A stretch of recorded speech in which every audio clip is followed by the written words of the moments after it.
Hey guys, welcome to Precision Machine Shed. Today what I got here is my Clawsing 20-inch drill press. I believe this is the model 2277. 10 inches from the spindle to the back to the front of the post, so it's a 20-inch drill press. This machine has a Rulin 2-speed 3-phase motor, which will run in high speed at 1.5 horse and low speed at 3/4 of a horse.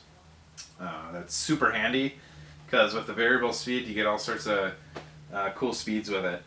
The other nifty thing about this machine is that it does have a Morse Taper 3 spindle adapter to it, so you can put whatever you want in here. If you got some big drill bits, I got some drill bits that I use in this thing occasionally, and it works great.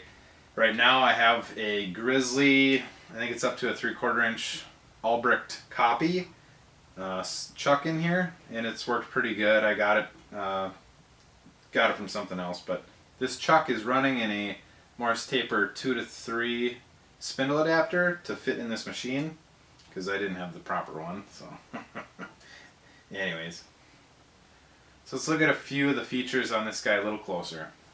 First thing I want to point out in this guy is it has a production table on it. It's actually in pretty decent shape. There are a few little ding marks there where somebody got a little happy with the drill table, and these things do crank down pretty easy. There's a lock here, and then there's just a big hand crank in the back here that rotates to whichever position you want it to be in. So this table goes up actually fairly nicely. I got it locked down there, but it cranks up and down pretty easily. I got it all nice and greased up. And then one of the nifty things here, I gotta wipe my table down before I do this.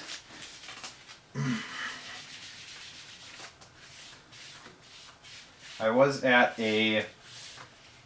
picked up a lathe here a few weeks ago, and I found this nifty guy right here.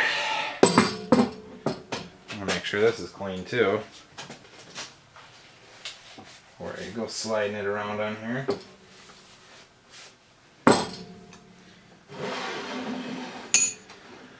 Look at that bad boy. So I didn't even know they made these until the other day, but what this is an 8-inch, I believe it's an 8-inch. Let me get my tape measure again. It's an 8-inch cross-slide drill vise. This particular one happens to be a Craftsman, although Palmgren makes them, and Palmgren still sells them. This one was a little rusty when I got it, just a little surface rust, but it cleaned up very nicely and it works good. I still need to mount it to the table, but you can fit an 8 1/4 inch, I'd say 8 1/8 inch safely piece of stock in there. And it also has the little V's on this side if you want to do some little circles, but I do see one guy nicked her there a little bit, but this is a pretty cool little drill vise. And for the price I got it for, used of course, it was the right price. I knew they're a little spendy, but it actually works really nice. You clamp your piece in there, dial it in. This side is a little more tight, but you get the idea. So that's kind of cool. If anybody's interested in trying to get a hold of one of these, I'll give you a link to an Amazon. I'll give you an Amazon link in my description here for one of these guys. Like I said, it's a Palmgren now, so a Craftsman, formerly Craftsman, whatever, whoever they are now, who knows. I didn't realize how much I miss having one of these. I have a small Palmgren cross-slide rotary table on my DeWalt, and I use that thing all the time for drilling holes. You can drill a hole, crank straight over, drill another hole, and it actually works really well. I got a big aluminum plate I'm going to mount on my table here, and then I'm going to mount my cross-slide vise to the aluminum, so I haven't gotten to that yet. It's just one more project in the queue. Another nifty thing about these 20-inch drill presses is that they have a 6-inch travel on the quill, and it's actually more like 6.5. So you can drill some pretty deep holes if you want to. But that's kind of cool. You also have a micrometer. I don't know if it's really how well it is, but that must be 25 thousandths, 50 thousandths, 75 thousandths, 100 thousandths, I'm assuming. But kind of a little micrometer gauge on there. I don't know how accurate that guy is, but you know, it's probably going to get you ballpark pretty close to where you think you might need to be. For a lot of drilling operations, it's probably totally sufficient. And then the little needle here for getting down to the 1/16 of an inch. Alright, looking at our spindle speeds, of course with our dual RPM motor, we're going to be running at approximately 1800 and 900 RPMs. So with this guy running 1800 and 900, of course, here's our motor RPM speeds. So we got the top and the bottom. We don't have a 3-speed motor, unfortunately. That would be handy, but the top and the bottom pretty much cover most of the speeds, and you know, infinitely variable everywhere in between. So you're just kind of guessing anyways. So with in our low RPM speed, we can get this guy down to 150 RPM, which is kind of cool. And then all the way up to 1000 and everything in between. And then with our high RPM, our 1800 speed on the motor, we're getting everywhere from 300 on the low end up to 2000, which is super fast. So we're getting basically everything between 150 and 2000 with our 2 speeds here. And you know, that's going to cover pretty much anything you would ever need to do with this guy. Of course, we would always love for it to go a little bit slower than that, but you can still hog out some pretty good steel holes with 150 RPM. And here's our good old-fashioned furnace drum switch. Got the low and the high and the off. This is the most complicated part of the machine, of course. Anyways, good quality drum switch there. It should be the factory one. I believe it's a factory one. They're nice switches. They're spendy if you got to go buy a new one. Alright, and then looking over on left hand side of this machine, here is a tensioner. This is a spring tensioner. If you want to tighten it up, you can tighten it up, or loosen it up. You pull this out, and it's not the easiest thing to do, but you can do it. Tighten it, loosen it. To increase, decrease your spring tension on your quill return. Mine is set pretty good right now. I should actually loosen up. I don't need it quite that heavy, but let's see if I can get it to loosen here. There we go.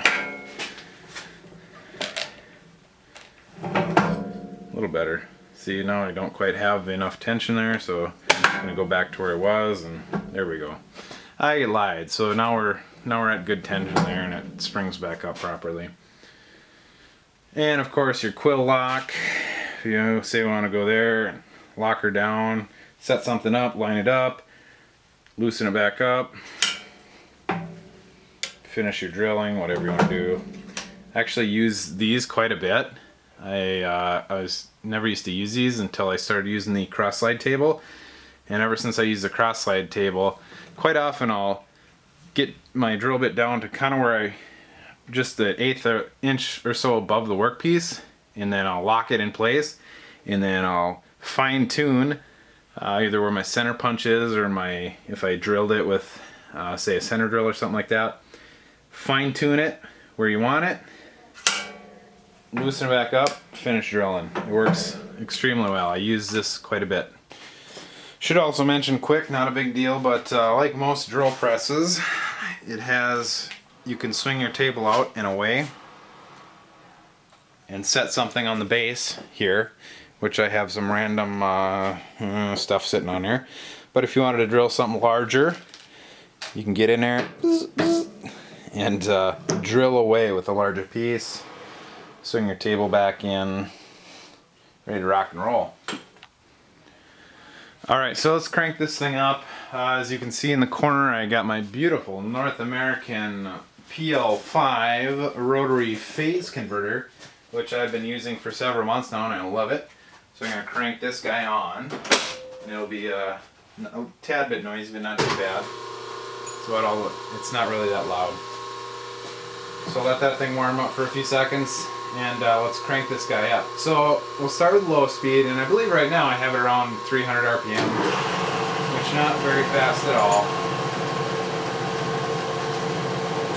And as you can tell, it's not really that noisy. So let me crank it all the way down to, takes a little bit of, got a little squeaky belt there, but, so that's way down to 150 RPM, minus my squeak. Just roll right out of that.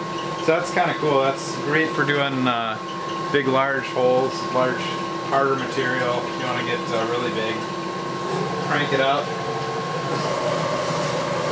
Works easy. I haven't lubricated this thing yet, so I gotta get in there and make sure everything's lubricated. There's 1,000 RPMs in low speed, and I gotta crank it back down here.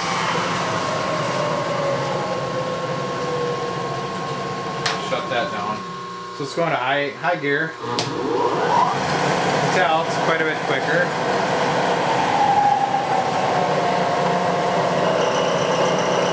So in high speed, all the way down to about 300 RPMs, you can see the spindle there. Then I'll crank it up to about 750.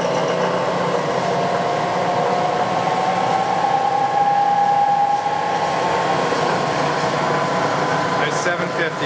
I'll crank it all the way up to 2,000 here.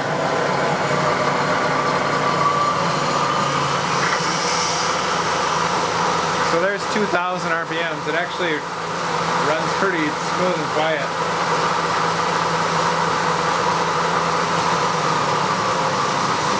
Shut it off, let it wind down. Alright, so you're starting it back up at 1,000 RPMs, which is the highest setting on low speed of the motor. And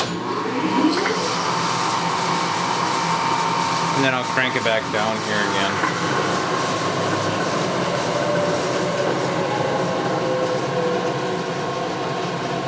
So that's about 330, 340 RPM according to the dial. I haven't stuck my RPM gauge on here, but I might do that one of these days to see kind of what it's doing, but it's close enough.